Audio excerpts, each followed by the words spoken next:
রাস্তাঘাটেতে হবে আড্ডা দেওয়া ভালো না, এগুলো তো ভালো ছেলেদের কাজ না। কিছু বলবেন আমাকে? না। ভয় পাচ্ছেন? মুখে সাহস রাখতে হয়। যা বলবেন সোজা সাপটা বলবেন। মামা চলেন।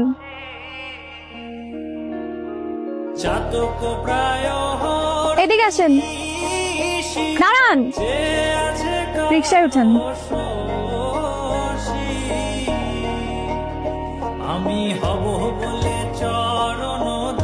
এত রাতে এখানে আসছো যে? আমার আপনাকে দেখতে খুব ইচ্ছে করছিল। সারাদিন 5-7বার দেখার পর যদি দেখতে ইচ্ছে করে তাহলে তো মুশকিল। হয় না তো, আমার তোমাকে 5-7 বার দেখে মন ভরে না, আমার তোমাকে অগণিতবার দেখতে ইচ্ছে করে। বুঝলাম। তো এই শীতে যে শীতের কাপড় ছাড়া আসছো, এটা কি ঠিক আছে? তোমাকে দেখার পর থেকে আমার জীবন থেকে শীত, গ্রীষ্ম, বর্ষা সব চলে এসে। গেলাম।